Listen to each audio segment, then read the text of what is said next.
ஒரு இரவு ராமு என்கிற ஆட்டோ டிரைவர் சோலைநகர் பக்கம் வெறிச்சோடிய ரோட்டுல ஆட்டோ ஓட்டி வரான். அப்போ அவன் மொபைல் ரிங் ஆகுது. அது ஒரு பிரைவேட் நம்பர். அவன் எடுத்தா ஒரு பெண்ணின் குரல். விடப்பெரிது, அண்ணா, என்னை பஸ் ஸ்டாண்ட் பக்கத்துல நிக்கேன் என்கிறாள். ராமு ஆட்டோ திருப்பி அங்கே போறான். பஸ் ஸ்டாண்ட் வெறிச்சோடி இருக்கு. ஆனா ஒரு வெள்ளை ட்ரெஸ்ல ஒரு பெண் நிக்கிறா. அவன் அருகே போறான். அவள் மெதுவா வர்றா, ஆட்டோக்குள்ளே ஏறுறா. வீட்டு பெயர் சுந்தரம் இல்லம், பழைய மாளிகை தெரு நூ சொல்லுறா. ராமு அந்த வீட்டுக்கு போய் அவளுக்கு டிராப் பண்ணுறான். அவள் இறங்குற நேரத்துல பின் சீட்டுல இருந்த குளிர் காற்று அவனை அதிர்ச்சி அடைய வைக்குது. அவள் இறங்கி வீட்டுக்குள் போன மாதிரி தோணுது.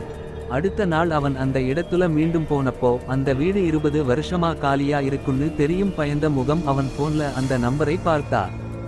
No call record. அந்த நாளிலிருந்து ராமு அந்த பாதையில ஆட்டோ ஓட்ட மாட்டான். இந்த வீடியோ பிடிச்சு இருந்தால் லைக் அண்ட் சப்ஸ்கிரைப் பண்ணுங்க ஃப்ரெண்ட்ஸ்.